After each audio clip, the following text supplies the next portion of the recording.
down.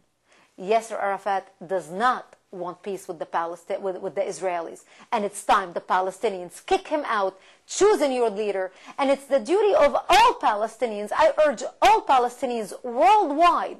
There are Palestinians who are educated, that live in England, that live in Australia. It needs to come as a worldwide movement to kick the leadership out from the Palestinian territories and start negotiating with Israel if they want peace. How would you describe how the Palestinians are using the Europeans and the West to further their own goals? The Palestinians learned to manipulate the media. They know how to play the West like a violin.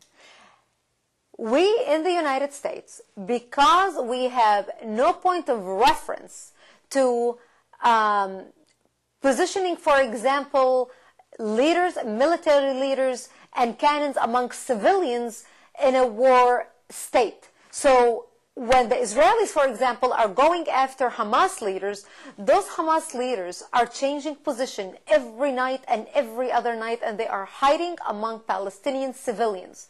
They are basically killing their own people. But when you watch the news at night and you realize that when Israel kills a Hamas leader, other 14 people are dead, some of them are children, the West thinks, oh my gosh, Israel is doing a horrible thing here, they're killing the children. They need to realize that these leaders are hiding amongst these children. That's what's killing their own people. The West does not understand how the Middle East think, which is shocking to me when they go invest so much time and energy understanding, for example, how to do business with the Japanese. They learn Japanese culture. They learn this is the effective way to deal with Japan, and you learn these customs. And here we are in a state of war. We are fighting a holy war that's been declared on Jews and Christians worldwide. Yet in this country, we are burying our head in the sand in the United States. And you have organizations such as Duke universities, which is supposed to be an intellectual place where people come to learn and be tolerant about each other and learn about different cultures and different ideas.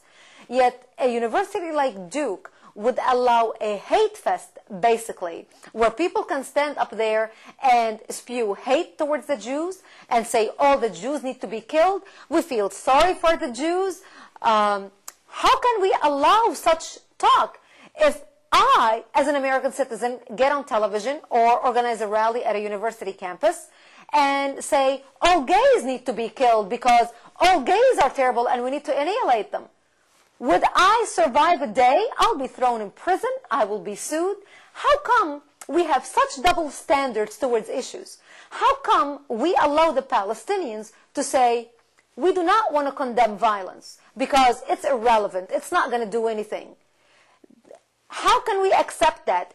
You're looking at hundreds of Muhammad Attas in the making who believe in suicide bombing, who believe in terrorism, who basically in a way are supporting terrorism indirectly. Because when you refuse to condemn the suicide bombers and terrorism and violence, your hands are soiled with the blood of the innocents just as much as any suicide bomber who blows himself up.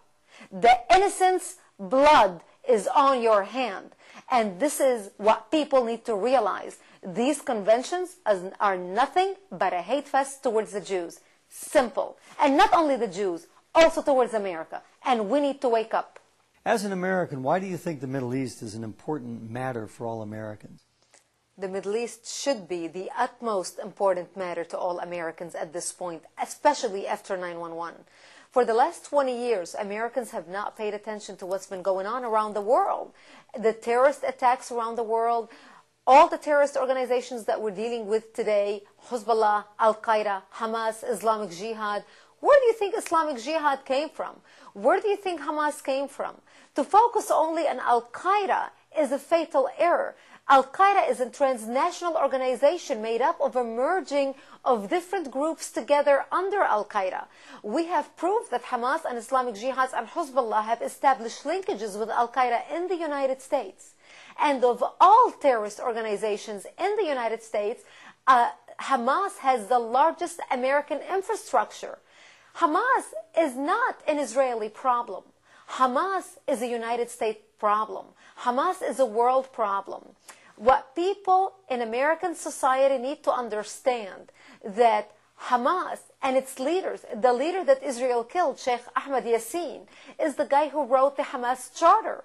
If Americans would read the Hamas Charter, Article 22 of the Hamas Charter mentions the Lions Club as a terrorist organization to be destroyed, as secret organizations to be destroyed.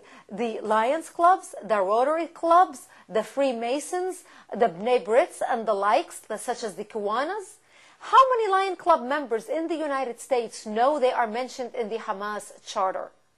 If Americans think Hamas is over there, it's Israel's problem, that's all in the Middle East, let's leave them all behind and focus on the United States, they are mistaken.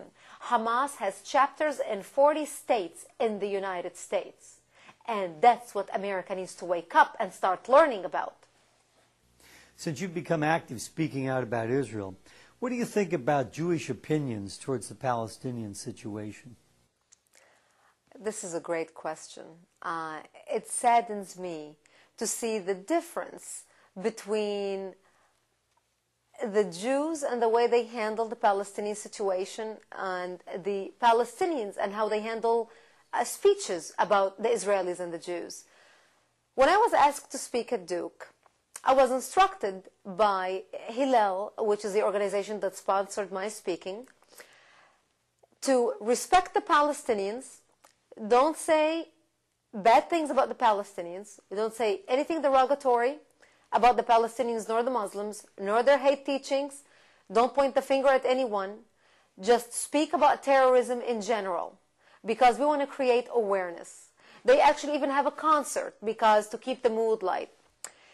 And you contrast that with the Palestinians on campus, who are basically on the other side of the campus, spewing hate. The hatred that comes across in their speeches is absolutely unacceptable. And the sad reality is that this is the same type of signs that we started seeing before World War II. It's the sign of hate verbiage that Hitler used to say about the Jews before World War II, before he started killing them. And the Jews did not believe it back then. And they always hoped for the best. And now, as a third party, I look at the two of them from a distance, and I see it's the same thing is happening again. The Palestinian solidarity movement at Duke, at the convention, refused to condemn violence, refused to condemn suicide bombers.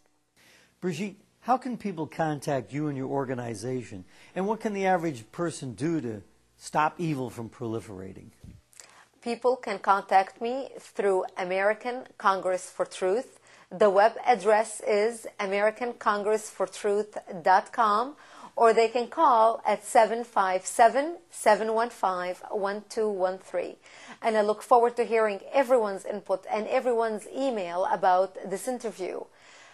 The average American can get involved and make a difference by becoming a member of an active organization that keeps you informed as a citizen to the threat you are facing and we are facing as a nation.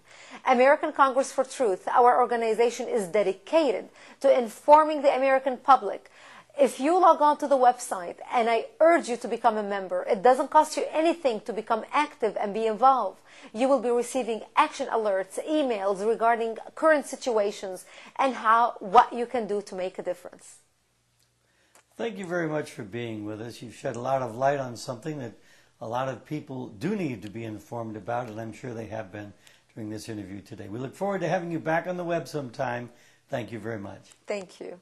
Thank you.